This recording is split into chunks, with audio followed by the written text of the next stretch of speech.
Thank you so much, Farooq, for the very kind words. And the subject matter of today is something which is exceedingly familiar to us all, and at the same time, a little remote and mysterious. Okay, so it's something which is very familiar with us, and all of us, at some point of time or the other in our lives, would have carried with us on a person money in the form of banknotes.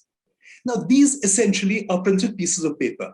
And these are amazing pieces of paper in the sense that one can actually buy, sell, transact, borrow, and lend with them. So we are talking about these pieces of paper which we carry and which are invested with an amazing, with an amazing power, and the power to, basically the power to transact. Now, what is it that gives this piece of paper this power? Essentially, if you go to look at a note and examine it in greater detail, a note with which we have all been very familiar would be that you have over there, we see that it has been issued by the Reserve Bank of India, which is the central bank of the country. It also has a signature of the governor of the Reserve Bank of India. And it has some mysterious clause over there which says, I promise to pay the bearer a sum of ₹100. Now, and the note is also, this promise is also guaranteed by the government of India.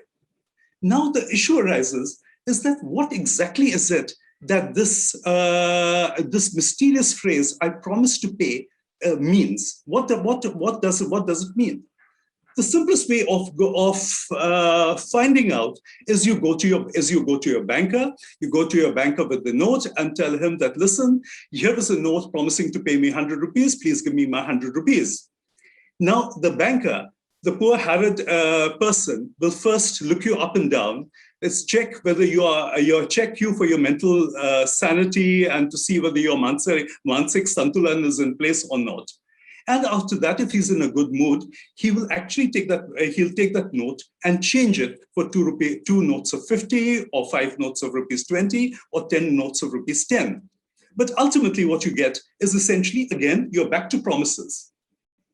If you persist, what you will land up with ultimately is you will land up with 100 notes of ₹1 each.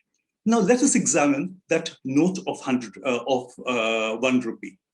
Now, when we look at it, first thing that we notice over here is that there is no promise clause over here whatsoever. We say, okay, thank God for that. Next, it is not issued by the Reserve Bank of India, it is issued by the government of India.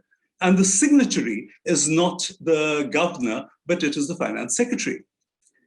But ultimately what you've got is you have got paper for paper. And you tell your banker, well, where is the real thing? I need my ₹100. And in that, the banker, if he's in a good mood, what he will do is he will take out the coinage act and tell you that actually this ₹1 note which is there is actually a coin. And this note becomes a coin because in a government act, it says that this note is defined to be a coin. Now, this becomes one of the most beautiful pieces of magic. It becomes almost by government fiat, it's by government order, a paper note becomes a coin of whatever metal or whatever type it may be.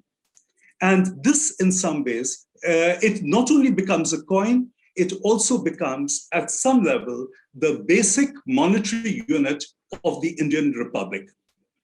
Now, where is this? So ultimately what you're getting is essentially an imaginary unit of account. And where does this reside? Now this will reside essentially in the books of banks and in the minds of men.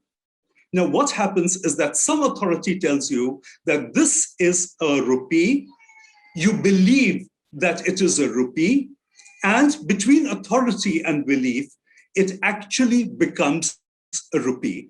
And this is where, so what ultimately does this promise to pay clause mean? The clause means that essentially that this note is good enough to transact for 100 rupees, and 100 rupees is an abstract unit of account, which essentially is the monetary unit of the country. Now, having got one concept out, we go to a slightly different concept. That is, money as we know it today. Now, paper money as we know it today is essentially issued by the Reserve Bank of India, which is the central bank of the country.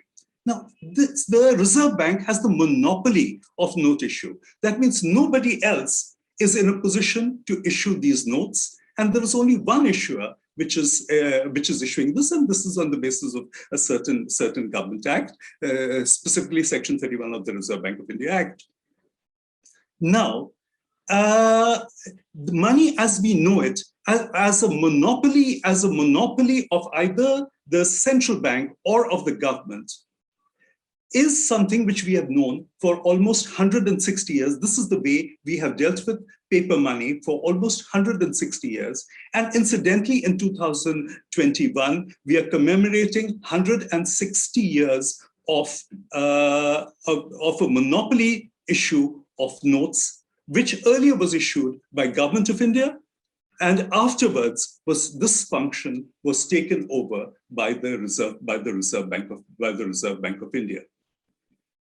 So essentially, money issued by one authority, which is basically a sovereign or an agent of the sovereign.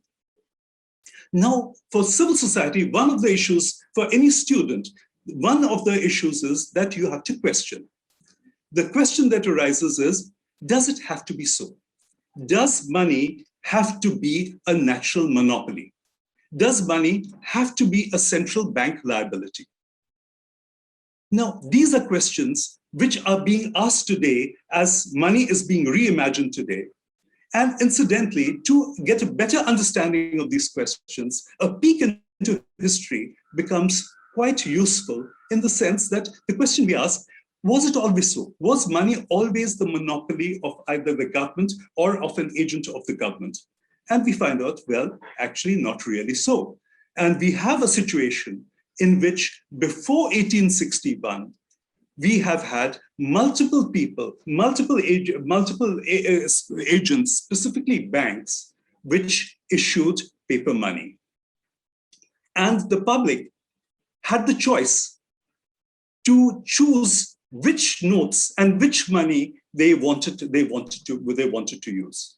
So you had a situation with multiple issuers and the choice to choose the banknote which you need.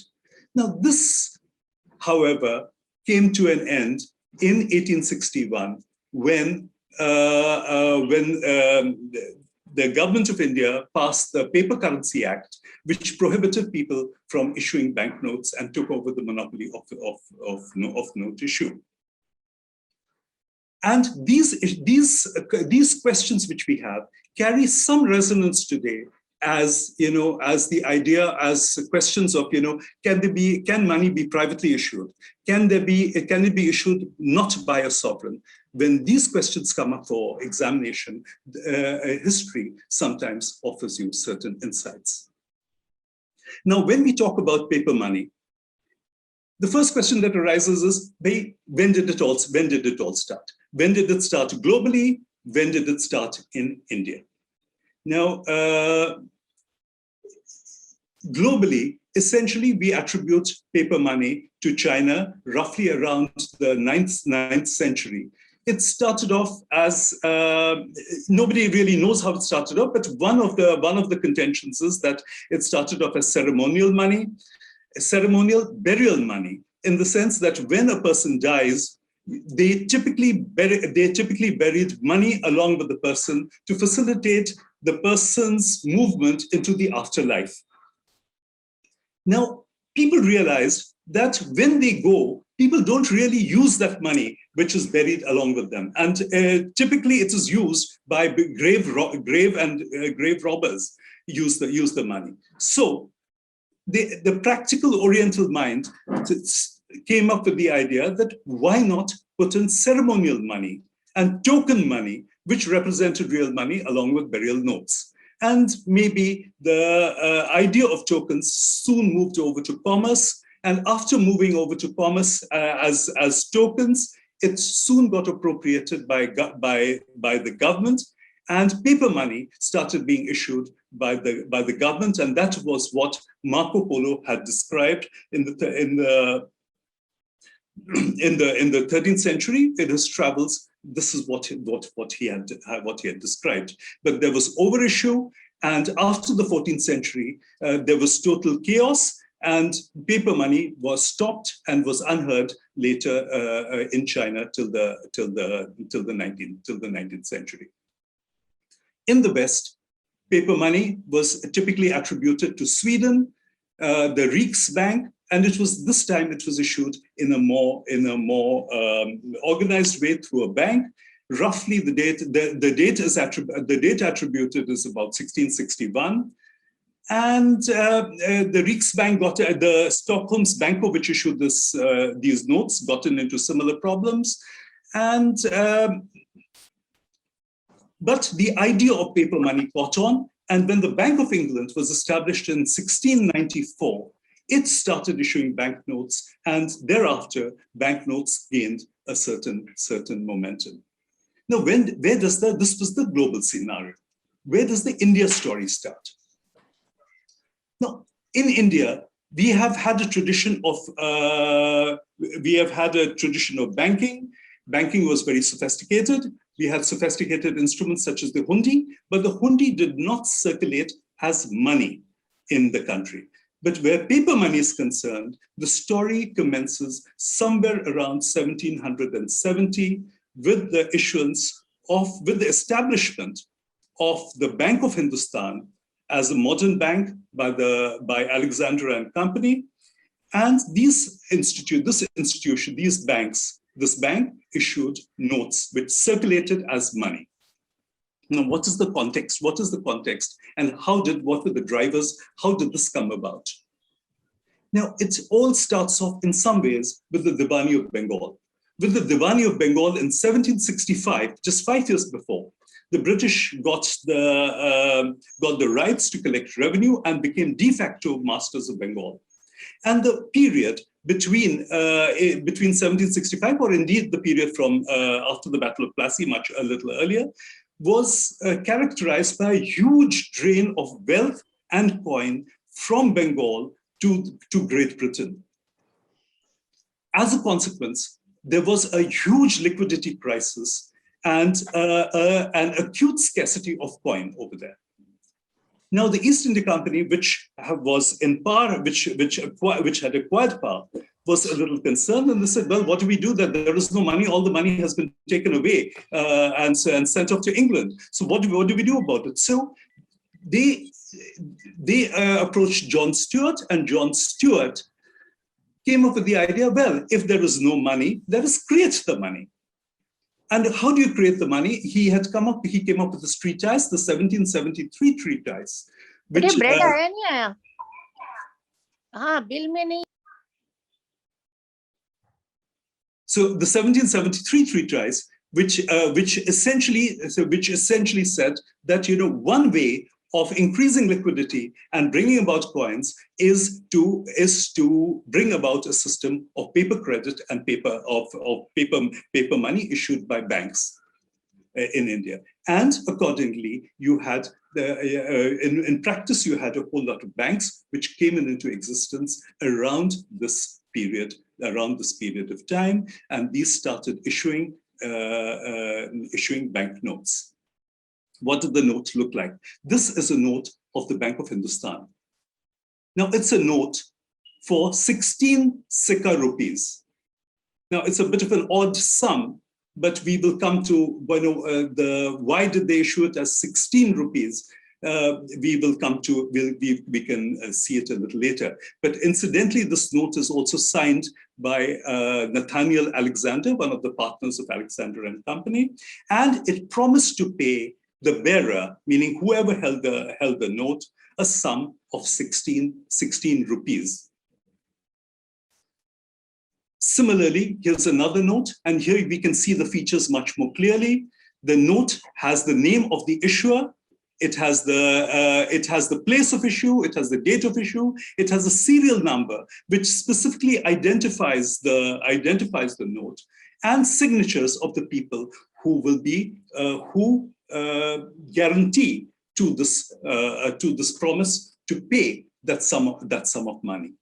And here is another note of the Bank of Bengal, which again roughly follows the same template. Only over here you have two serial numbers, and the idea of the two serial numbers over here was that the notes could be cut into half and remitted by post. If it had to be sent across by post to somebody, it was cut in half. It could be one half would be sent by one post, the other half by another post, and the person receiving it could join the notes together and present it for payment. But essentially, where the promise clause was concerned, now this promise clause, which is there on the note, was actually a real promise clause. It promised to pay the real coin which was mentioned on the note.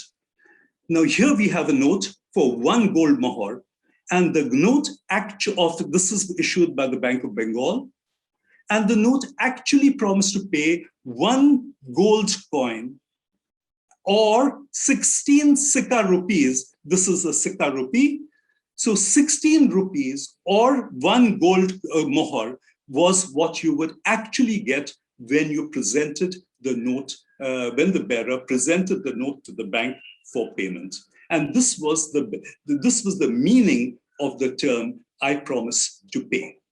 This, as the nature of money changed over from the concrete to the abstract, today it doesn't have any meaning, but in those days, in the late 18th century, and the 19th century, this actually had meaning in terms of it gave you the real thing. It was Coca-Cola, actually. Similarly, we have another coin over here, another note over here, and this note is from the Asiatic Bank in Madras. It promised to pay pagodas, gold pagodas, or arcot rupees. So it is 500 gold pagodas or 1,750 arcot rupees was what the note actually promised to pay. And incidentally, this arcot rupee is the Star Pagoda, and you have on the Star Pagoda an image of Lord Venkateshwara, which is there behind it.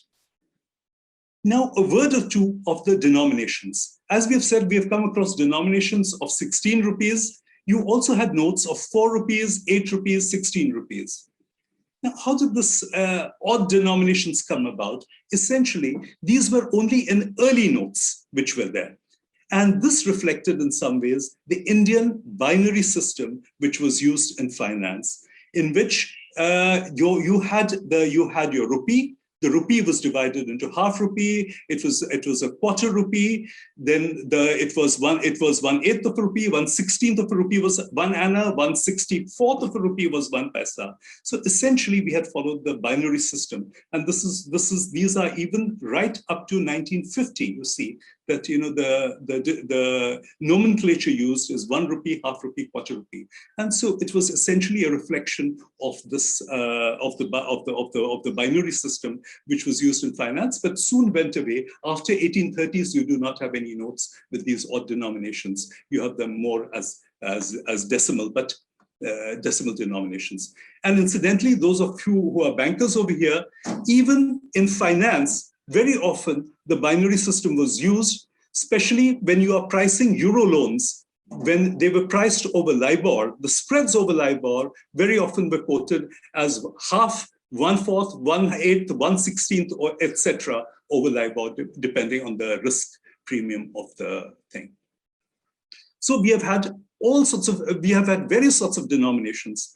And interestingly, some of the Indo-Portuguese notes which were issued in Goa even went into the sexagesimal side, in which you had notes of rupees 30, 60, etc. But today, we have gone more or less onto the normal decimal system.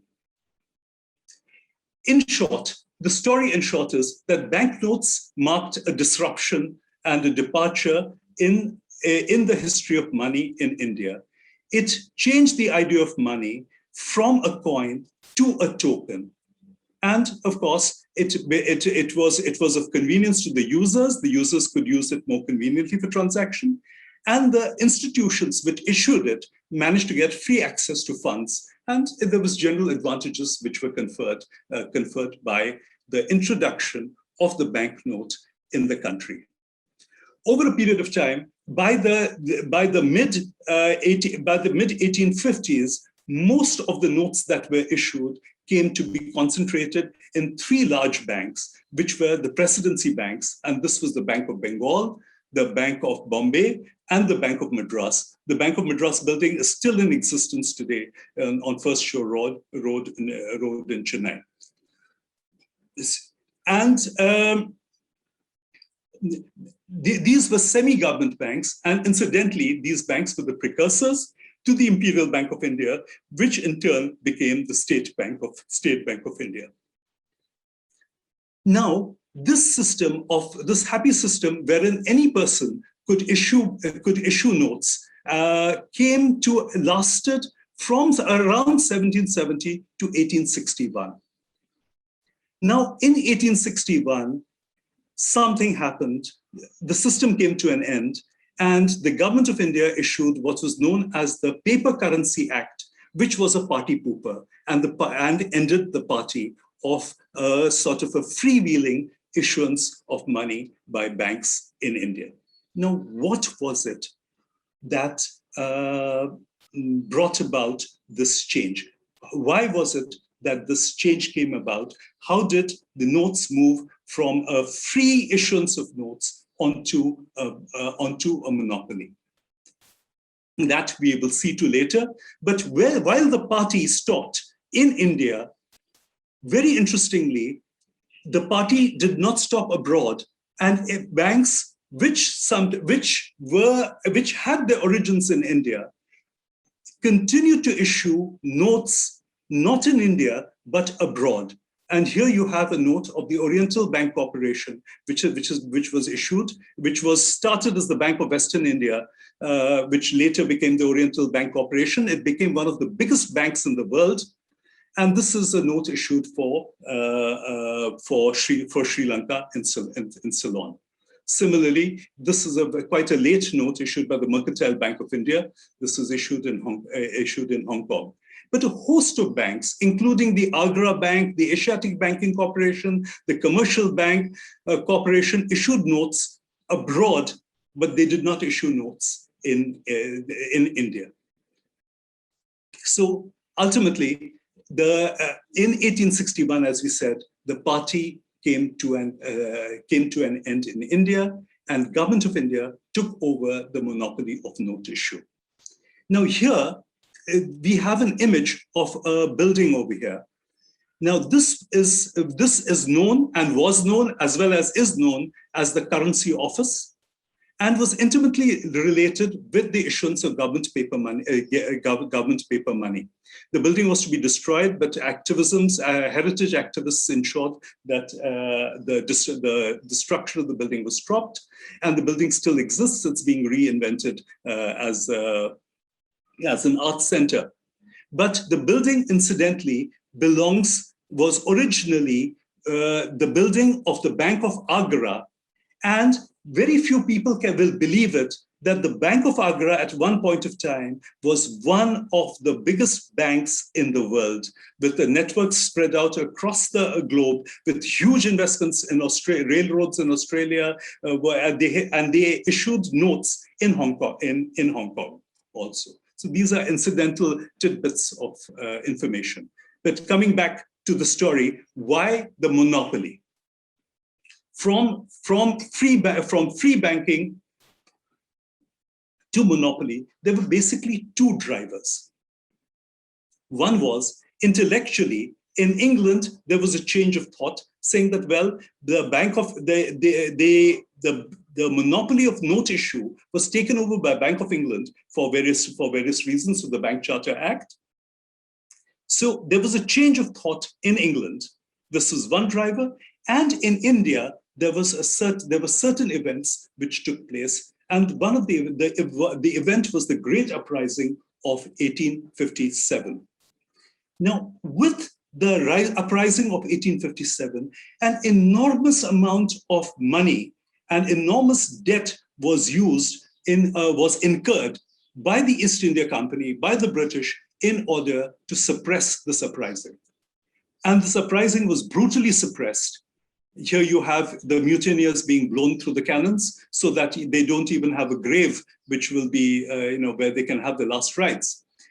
But after the suppression, the mutiny, the issue arose that who pays for the debts that were incurred to suppress the uprising? And over there, you have this gentleman called Charles Wood. And Charles Wood, who was the Secretary of State for India, he came up, he says, well, no way is England going to pay for the debts the East India Company incurred.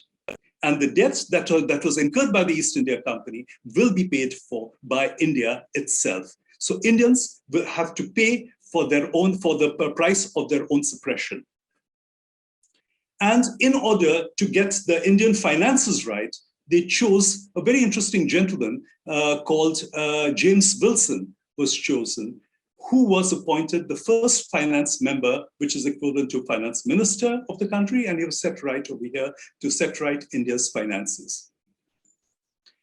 Now, James Wilson is also remembered not only for, and he thought of paper money as the profits from paper money as one of the ways in which India's finances could be helped. And incidentally, James Wilson is also remembered for the person who introduced income tax in India. And he's also remembered as the person who founded the rather influential magazine, the Economist, which goes on to which is there today, very much there today. And he was also a founder of the Chartered Bank of India, Australia, and China, which today still is in existence in the form of the Standard Chartered Bank. So, with the passing of the Paper Currency Act, the monopoly of note issue was taken over by government of India, and this was amongst the earliest notes. This was amongst the first notes that was issued by government of India. It bore the portrait of Queen Victoria, and it again promised to pay in a particular area. So and these notes ended the free banking era. Now, this note was largely designed on the lines of the Bank of England note. Now, the Bank of England note continued for a very long time, but in India, we had to change the design very quickly because of the enterprise of Indians in forging these notes. So very quickly, forgeries started appearing, and then they said, well, we will change it, and we will change with, we will introduce color, underprints, and some security features into the notes. And we got a new series of notes which were issued. And these notes, all these notes, were encashable only at the office of issue. Supposing there was a note issued in Calcutta, it could not be issued either, it could not be encashed in Bombay or in Madras. Over a period of time, as there was stability, stability happened, confidence came into the picture. There was also, there was a peace which prevailed in the country because of British supremacy in some ways. The notes, they said, well, we may as well start universalizing the notes, and with confidence. So it started with small notes, with ₹5 notes started in 1903, and gradually over a period of time, notes were universalized in the sense that a note issued in Calcutta could be encashed either in Delhi or in Bombay or in Madras or wherever. Now, these were largely, the series of notes that were issued were largely sort of unremarkable notes, rather boring notes that were issued. And life went on in a nice and stable manner. Now, 1914 came a disruption in the form of the First World War. With the war, there was scarcity. And with scarcity, the issue was, well, what happens? How do we get about coins? Since there was scarcity, you go back exactly the thing to create. You create the money. If you don't have the money, you create the money. And they came up with the idea of 1 rupee notes for the first time was issued in 1917 and these notes, incidentally, were issued also as booklets of 25. And they issued not only 1 rupee notes, they also issued, interestingly, a note of 2 rupees, 8 annas. Now, these notes were slightly more colorful, and you had the imprint of the king over here. And in some ways, they became the precursors of the new series of notes as they came about, which we shall see. Why 2 rupees 8 annas? Maybe we'll discuss in the Q&A. Okay, so these in the 1920s, we got a more interesting series of notes which got issued, which started getting printed, and they started taking the form of notes as we know it today, in the sense that there was a clear watermark which was there, and then there was the image of the main vignette on the note was over there. And here we have again another note of Government of India, again in the same format, and in the format which we today recognize as banknotes. Bazil, it's yes. 6:40, the time indication which you'd wanted. Yeah, thank you. So, but many of these notes were printed, were quite beautiful. They were printed in the wet offset method. And you also had the currency note press, which was established at Nasik, and that was the situation for the government of India notes. Now, what happened was that the 19th century, the late 19th century, was a period of global, and the early 20th century was a period of globalization. It was a period of capital flows. It was a period of industrialization, and it was a period of global growth. Now, in a period of global growth, there was the need for money to keep in touch, to keep in sync with the growth that was happening. And the intellectual consensus the world over towards the late 19th century came around saying that, well, what you would need is maybe central banks with a more elastic supply of money, a money which can be increased and decreased as per the discretion of the central bank, would be a better idea than a mechanical way of issuing money. And the idea of a central bank caught on. And in India, in 1927, there was the recommendation that we should establish also a system of a central bank, which will allow for an elastic currency.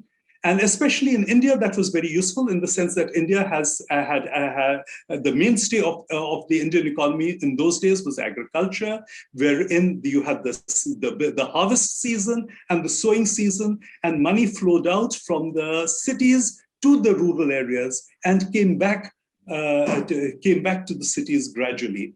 So for that, a central bank which could allow for money to expand and contract would be a more appropriate way of having, of issuing money. and the Reserve Bank of India was established. I will not go into the details.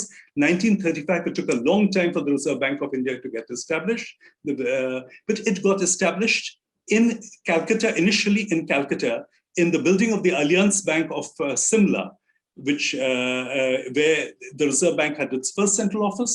The central office later shifted to Mumbai, and it still remains in Mumbai, where this building still stands, the Calcutta building, and is today an RBI museum.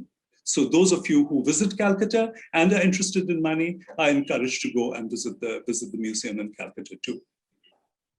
Now, the notes issued by the Reserve Bank of India, they were slightly jinxed. They gotten into trouble with matters of love, and they got delayed a little bit. They got, in the sense, you had King Edward VIII was supposed to take over. Edward VIII fell in love, he abdicated, and the notes had to be redesigned, and the first notes that were issued were those of George VI. And this, incidentally, is a book written by Mrs. Simpson, which says, "The heart has its reasons." This was the reason why Edward abdicated the throne for love rather than empire. Now, this period, which was this period of time, was very eventful. Some of these notes, you can see the notes over here. What happened was you also got the Second World War, which came about. And with the Second World War, again, there was a scarcity of silver. And again, they came up with the issuance of a 1 rupee note. But this time, the note had no promise clause over there. It was just on the basis of the currency ordinance. It was just a note saying that this note is 1 rupee because government says it is 1 rupee. And this was a fiat issue of a note, and it delinked the rupee from silver. And this was sort of the beginning of fiat money in India. Interestingly, one of the features we associate with the banknote is also the security thread. Now, the security thread, which we very much associate with the banknote, essentially came about in 1944. And it started off because the British had established what was known as a Ministry of Ungentlemanly Warfare, wherein they went around and forged the notes of the Japanese occupation in Burma. The Japanese retaliated, and they forged the notes of the 10 rupee note of government of the Reserve Bank of India. And in order to safeguard the note from forgeries, the design was changed, and the security thread was introduced for the first time on account of the forgeries of notes. And the earlier 10 rupee notes with the profile was withdrawn, and the frontal was with the frontal portrait of George VI was introduced. After the war, you had a demonetization. Very interestingly, we had a demonetization in 1946. And that demonetization largely ended the British period of India. 1947, we got our independence, and we started a new. There was a new chapter in India's history that came about, and the notes of the Indian Republic had to be issued. 1950, the notes, most of the notes were issued in 1950, apart from the 10 rupee note. And the notes followed a system of continuity, but replaced the king's head with the national emblem, which was the Ashoka, the lion capital of Ashoka's pillar. We also had a demonetization in 1978. Here you have queues outside the Reserve Bank of India wanting to exchange the notes.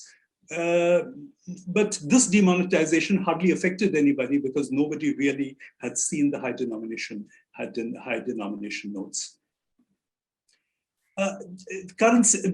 Banknotes were largely uneventful. until in the 1990s, you had a digital age which came about. Reprographic techniques became highly advanced, and it was very easy to forge notes. So in around 1996, a new series of notes was introduced, which introduced advanced security features such as partially embedded threads, machine-readable features, latent images, fluorescent fibers, etc.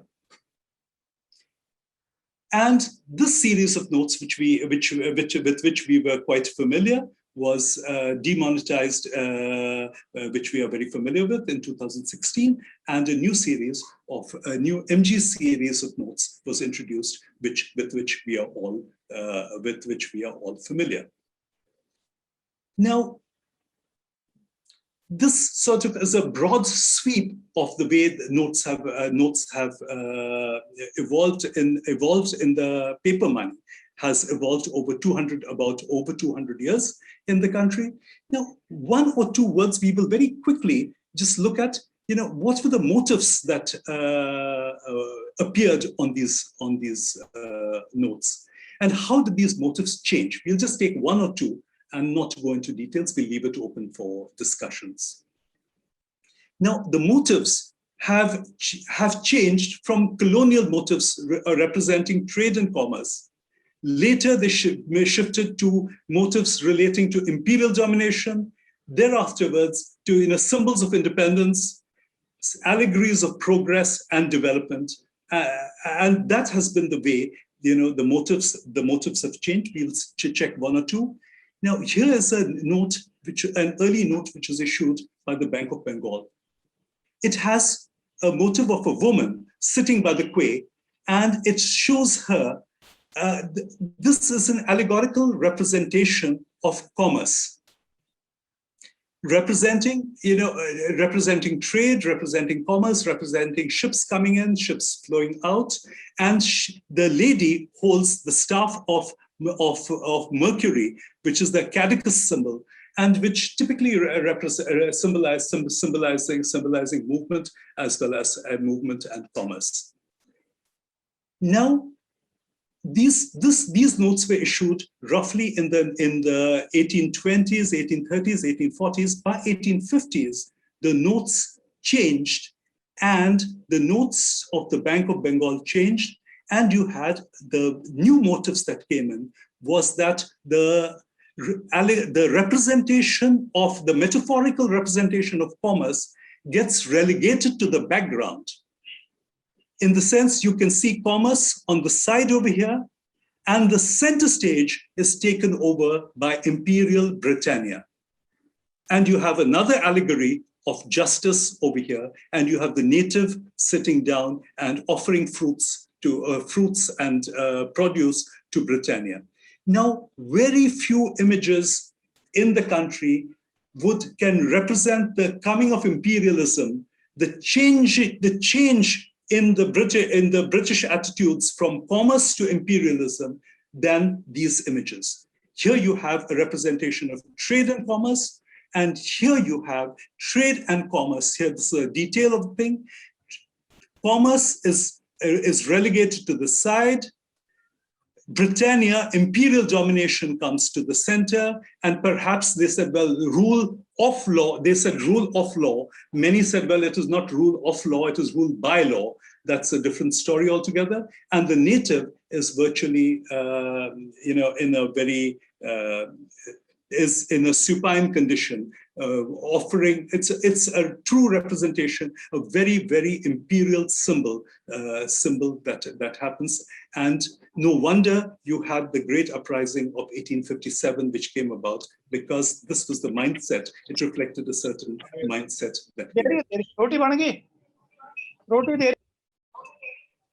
Okay, we will not.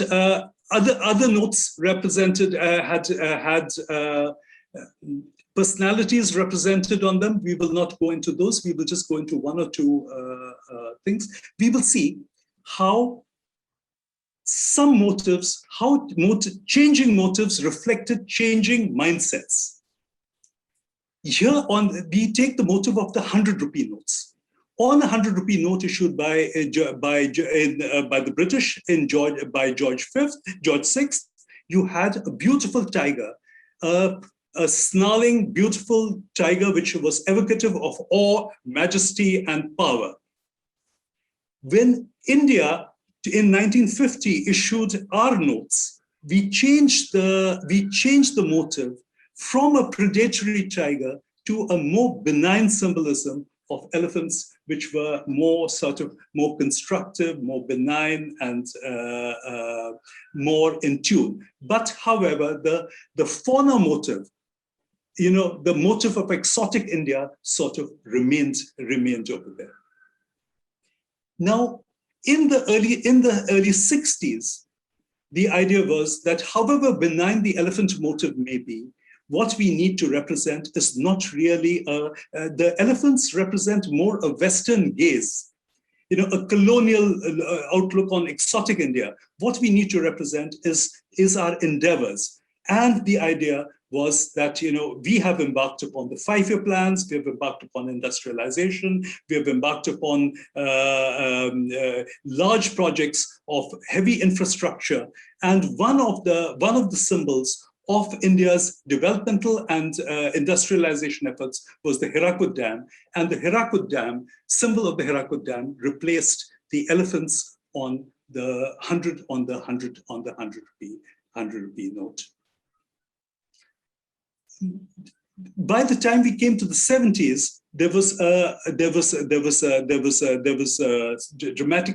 this change got accentuated further in the sense that all the 5 rupee note typically had deer, gazelle, sambas represented on it. They said, no, we will celebrate the Green Revolution, which was a major achievement. India was living from ship to mouth in the 1960s. By the 1970s, the Green Revolution had happened. India was self-sufficient in food. And so you had farm mechanization, and the celebration of the Green Revolution was depicted on the note. Similarly, the 2 rupee note again changed from exotic fauna motive onto the Aryabhatta, which represented our achievements in science, technology, and space. And again, this was again in the 1970s. You had the 100 rupee note evolved even further, saying it's not just a representation of industrialization, but it is peasants, workers, and you have the farm sector and the industrial sector moving hand in hand.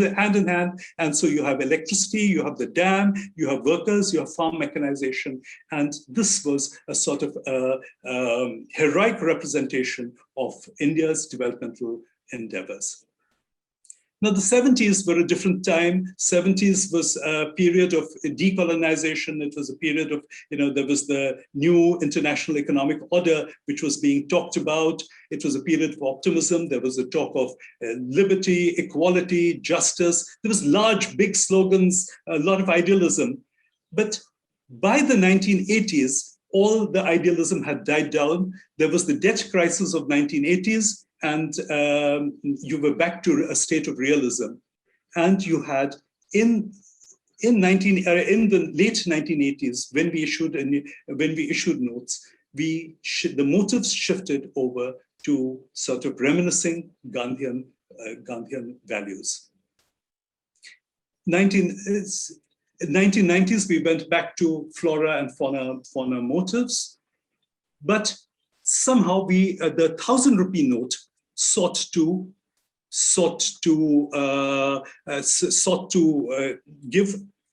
go back to the 100 rupee note. It sought to give different facets of India's development, but here it for the first time acknowledged the female worker, the female IT worker was represented on the notes, representing women participation as well as contribution of the IETS sector to the Indian economy, marking a new phase.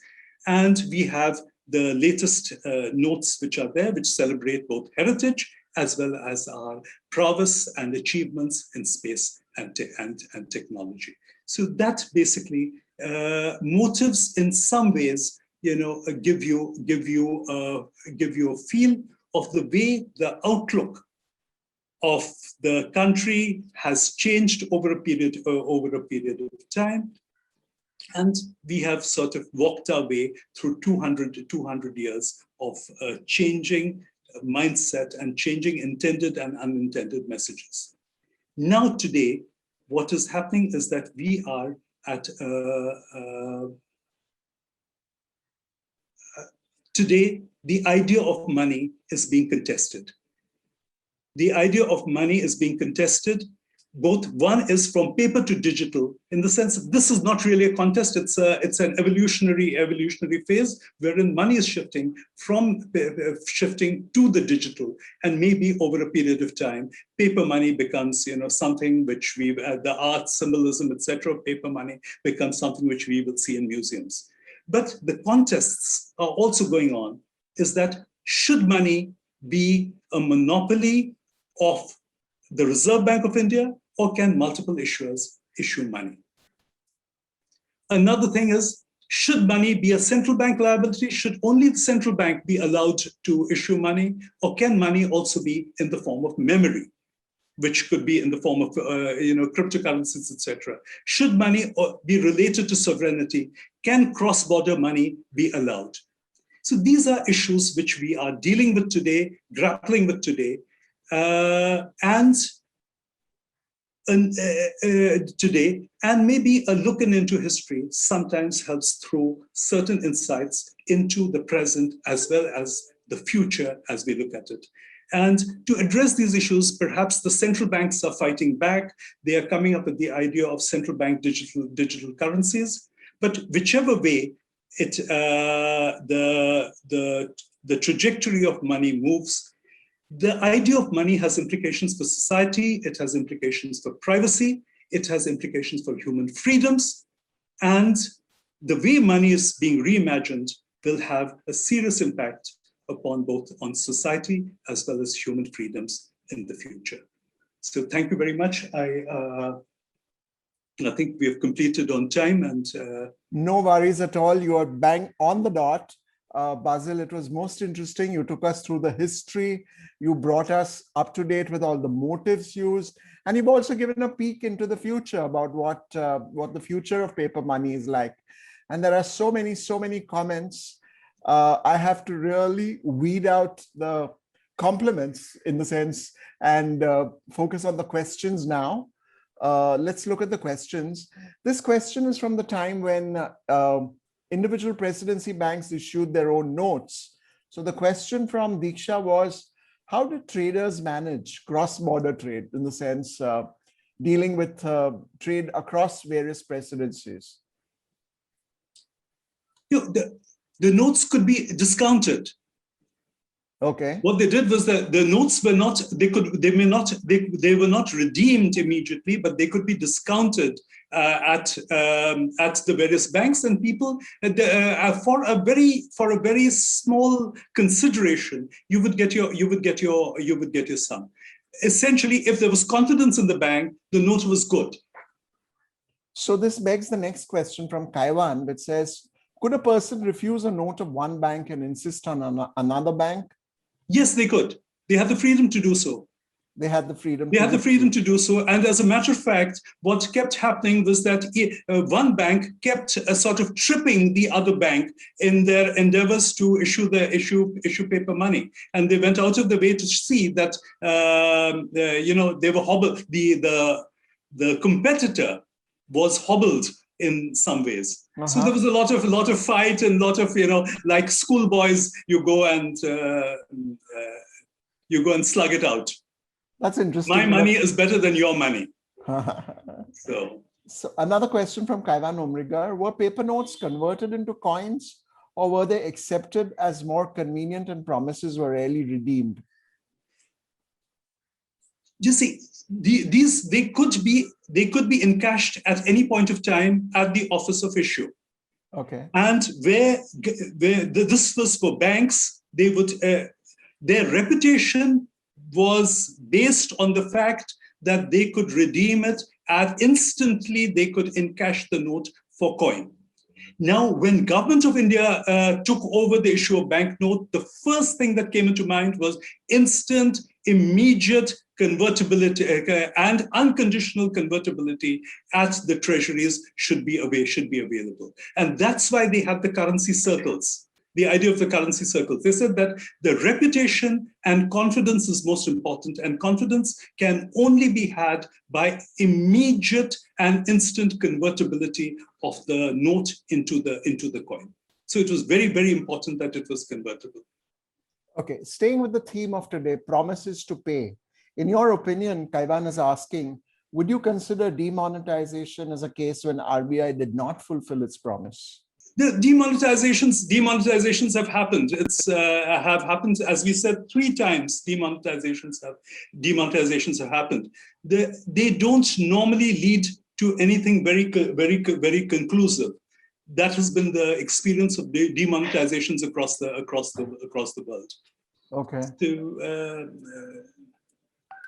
there was no question. The point was the demonetizations. There was an exchange that was there, and you had the window of opportunity to exchange your notes. So there was no question of not redeeming your pledge.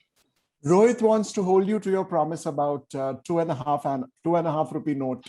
The logic of that. The logic of that. There's the Reinhardt series. They said, well, what becomes the most convenient denomination between 5 rupees, between 5 rupees and 5 rupees and 1 rupee. You have 2.5 rupees becomes more convenient, and you can also get a change for that, in the sense that you give a 2.5 rupee note, you get 2 1 rupee notes back. So 50 paisa is, if there is a shortage of change, that's taken care of by the 50 paisa. Okay. So that was the very practical reason. Practical reason, and theoretically there is a complex thing of the Reinhardt series. So when they issued the 200 rupee note, they had invoked this, but 200 doesn't really fit in. 250 would have fitted in more appropriately, perhaps. We've got somebody who tramps the banking area of Bombay very closely, and he conducts walks over there. His name is Vinayak, and he was asking, where is the currency exchange office on Meadow Street? Do we know about that? Currency exchange. I'm not very clear on this, Farooq. Okay. So we have looked for it. People have there have been various views on this, but I haven't been able to narrow down on the building. There are photographs are available.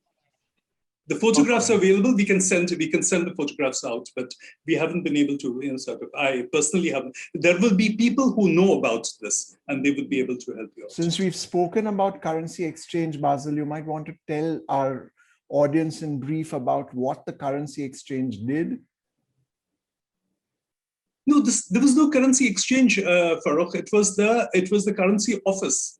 Currency offices. The currency offices were initially under the account under the mints, thereafter under the accountant general, thereafter under the office of the controller of the currency. They were like the issue department of the Reserve Bank of India. Mm-hmm. They were the offices where where notes were issued out.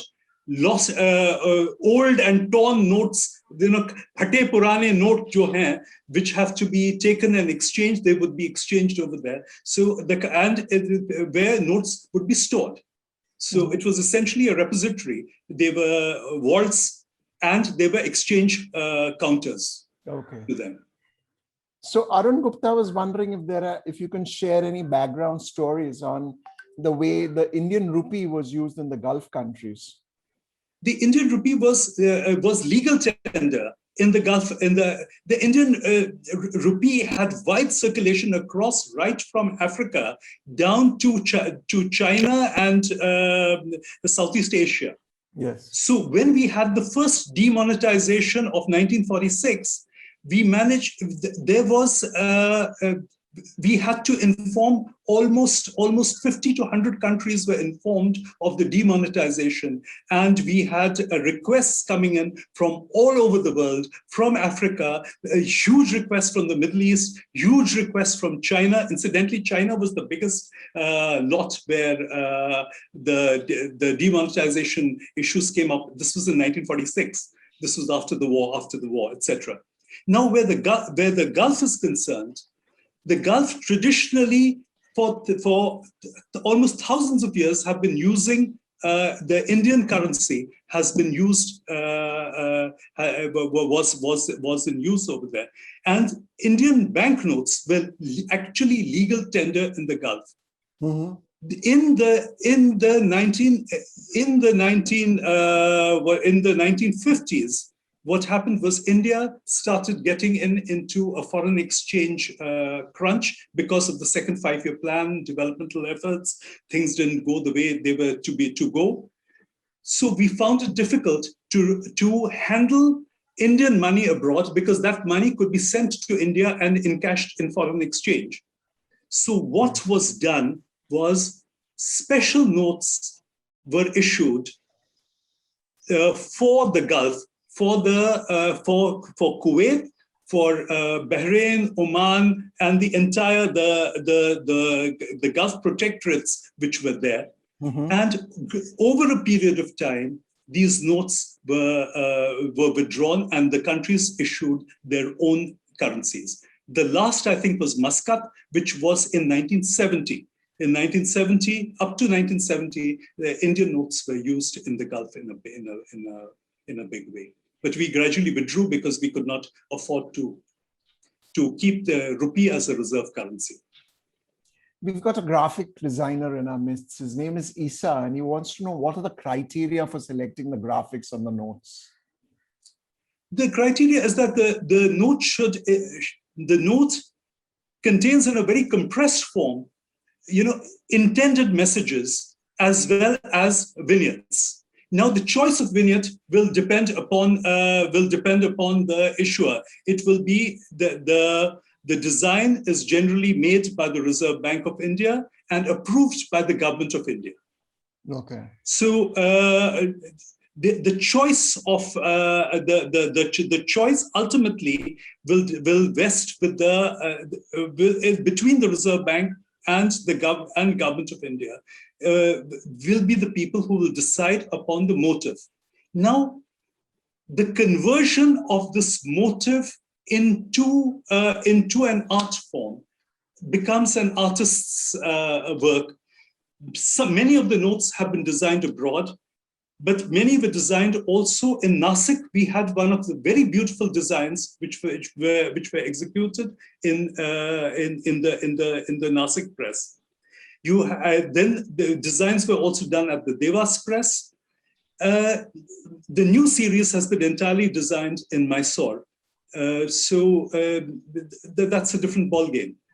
We had one commemorative series in which there was a public contest for the Gandhi Memorial notes which were issued. There was a public contest, and it followed certain rules. It was open to the public, but the rest of the designs are done by the design team in the presses. Since you mentioned Gandhi, there was a question from Kshitij. Which were the other names for consideration along with Gandhi's to be featured on our notes? I guess the consensus only revolves around, it's very difficult to get a consensus on anything. So Gandhi was the least contentious of the... Okay.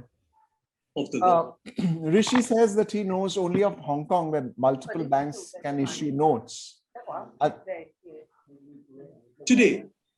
Are there any other major countries which allow for multiple banknotes? I'm not too sure, because in Hong Kong you have 3 banks which issue notes out, but under the overall supervision of the Hong Kong Monetary Authority. Are there any other countries like that? I'm not too sure. I don't think there is any other country. Ramya wants to know what is the cost of a printed note versus the value of the note, and how does RBI manage that?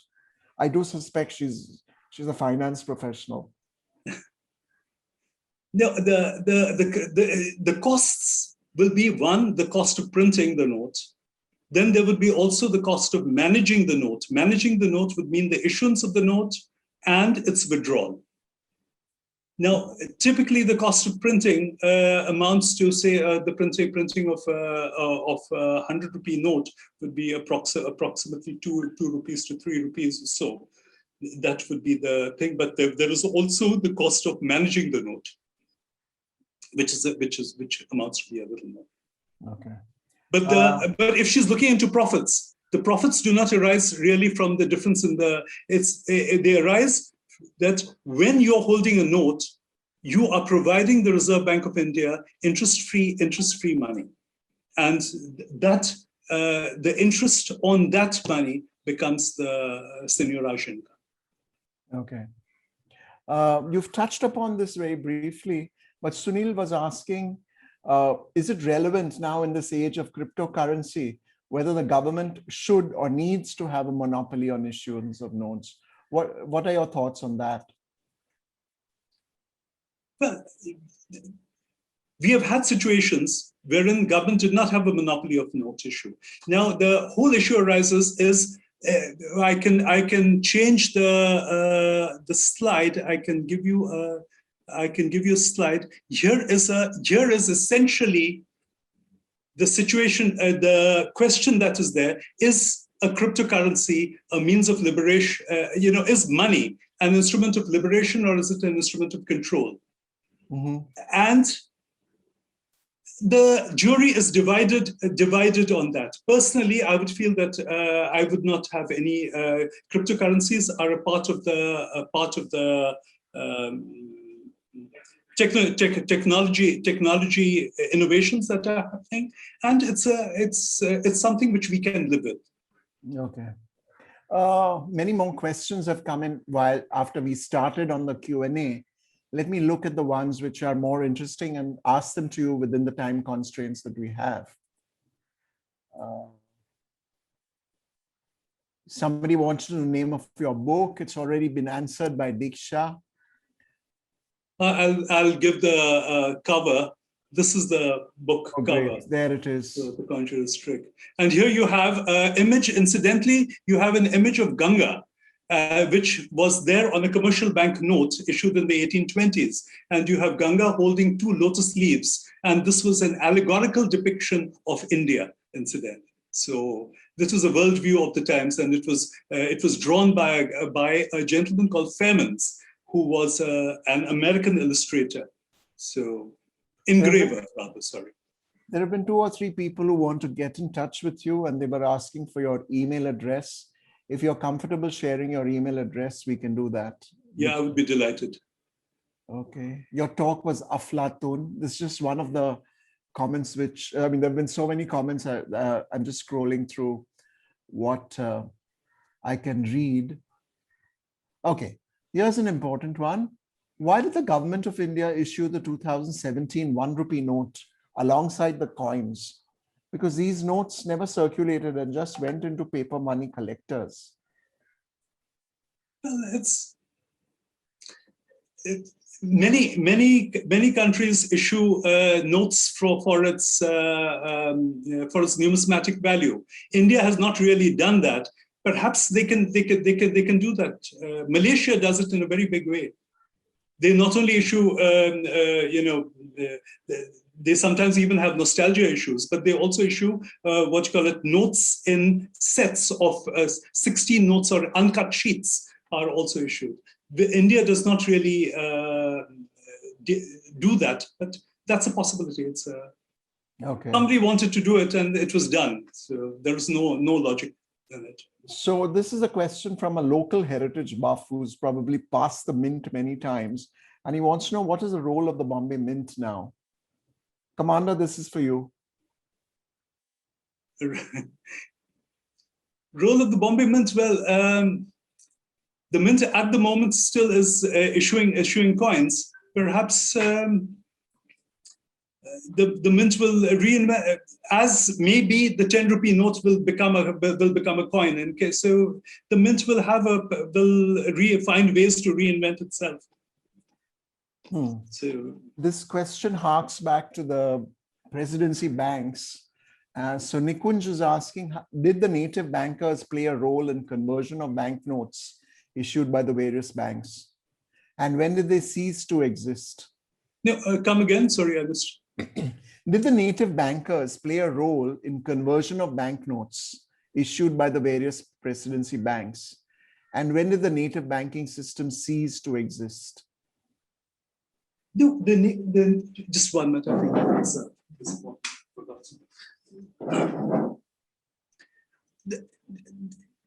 you see, indigenous banking was highly advanced in India. They were as big as any bank which you could get. If you look at the mid 18th century, they were huge. They were sophisticated. They had reach. However, what happened was the banking which came into existence was formal banking which came into existence, and the British went out of their way to undermine the large bankers which were there, leaving behind only the small petty bankers were left behind. So there was a wholesale destruction of large Indian banking in the late 18th century and early 19th century. So what we have, what was treated as native bankers today, are essentially the petty bankers and the mid-level and petty bankers which remained.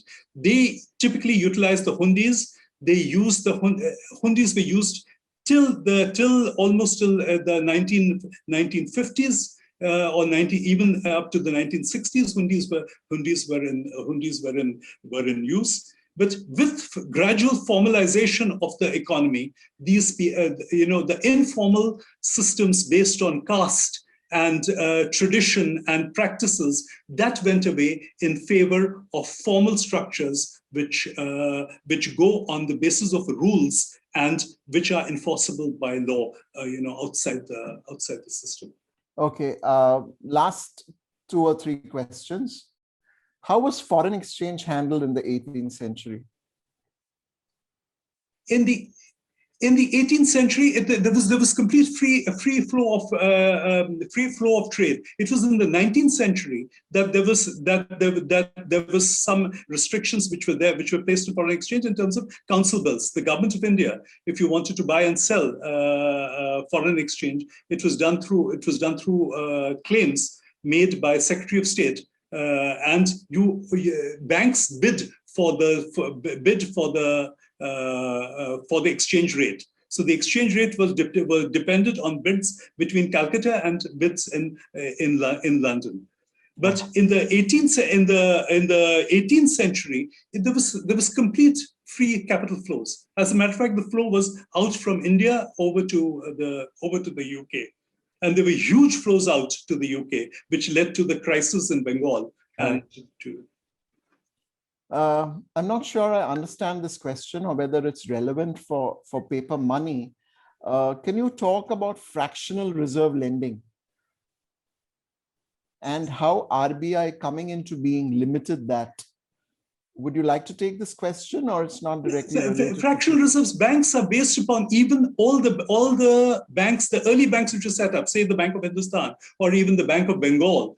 It was basically the underlying principle was fractional reserve lending. For instance, you had to keep 30% was the minimum reserve that needed to be kept. If you issued notes of 100 rupees,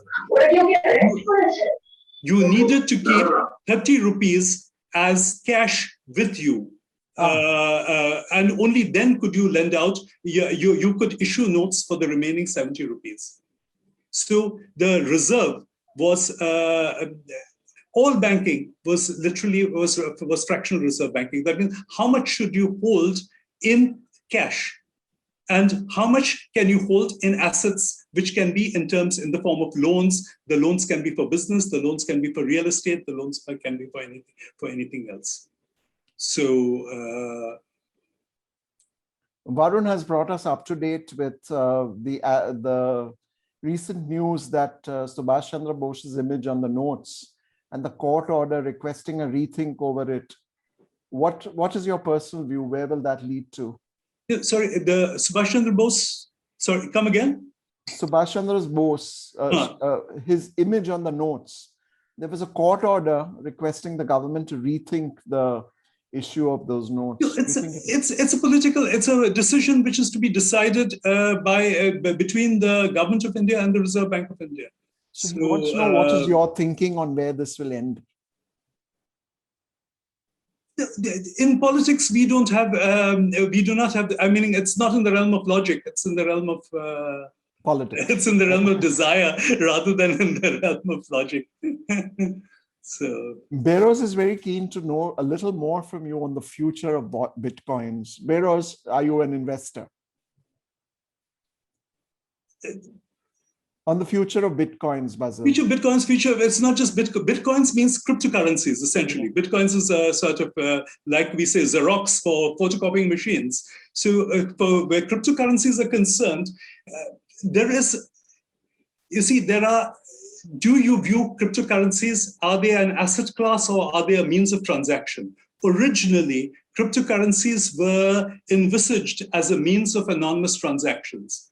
However, very soon they transformed into an asset class, and people have made a lot of money on holding cryptocurrencies. Now, the future depends on how much confidence people have in the issuer of the cryptocurrency. Now, these are all based on nothing. They do not have any.